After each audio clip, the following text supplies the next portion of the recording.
আসসালামু আলাইকুম ভাই। ওয়ালাইকুম সালাম ভাই। খাবার খাইতেছেন নাকি? এই তো ভাই আলহামদুলিল্লাহ খাবার খাই, ডিউটি শেষ করে গোসল করলাম, এই যে এখন খাবার খাবো। কি দিয়ে খাবার খাইতেছেন? আমাদের প্রবাসীরা কি দিয়ে খাওয়া দাওয়া করে ভাই যদি বলতেন। প্রবাসীদের প্রবাসীদের খাবারের কথা ভাই বললেও কষ্ট হবে। পরিবারের লোক যদি আমাদের এই কষ্টগুলো দেখে আবার তারা বেশি কষ্ট পাবে, যে কারণে আমরা বলতে চাই না। তারপরে বলি ভাই আজকের খাবার হচ্ছে, একটু ওয়েট করেন আপনারা দেখাই। ডিম আপনি ভাই, দেখেন আমাদের প্রবাসীরা কি খাওয়া দাওয়া করে দেখেন একটু। এই যে ভাই ডিম দিয়েছে ভাই, আর তরকারির যে স্বাদ ভাই,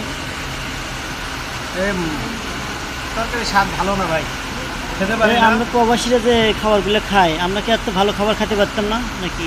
ভাই। ভালো খাবার যদি আমরা খেতে যাই তাহলে মনে করেন সিঙ্গাপুরে যে খাবারের দাম, আপনি 900 টাকা 1000 টাকা ডলার আপনি স্যালারি পান, আপনি একবেলা খাবার খাবেন, একবেলা খাবার খেলে $10 লাগে, আপনার বেতনের অর্ধেক লাগবে। যদি ভালো খাবার খেতে যান তাহলে আপনি আর ফ্যামিলিকে টাকা দিতে পারবেন। Right right. সুতরাং আমাদের যাই খাই আলহামদুলিল্লাহ এটাই খেতে হয়। এটাই এটাই ফ্যামিলির জন্য আমরা সব কিছু করি। হ্যাঁ, পরিবারই সব কিছু ভাই। তারপর নিজের কিছু খাওয়া লাগবে, শরীর ঠিক রাখা লাগবে। শরীর ঠিক রাখতে হলে তারা আমাদের টাকা দিয়ে দেশে পাঠাতে পারবো না, আমাদের দুঃখ হয়ে যাবে। তারপরে শরীর ঠিক রাখা লাগবে, না রাখলে তো আপনি কেমনে, আপনার শরীর পুড়ে যায় তাহলে আপনি টাকা পাঠাবেন কেমনে? সেই জন্য সীমিত খাই ভাই। যাক আলহামদুলিল্লাহ। দোয়া করেন। তারপরে আলহামদুলিল্লাহ আমরা হ্যাঁ, ভালো আছি। তারপরে আমরা আলহামদুলিল্লাহ আমরা পরিবারের মুখে হাসি ফোটাতে পারছি।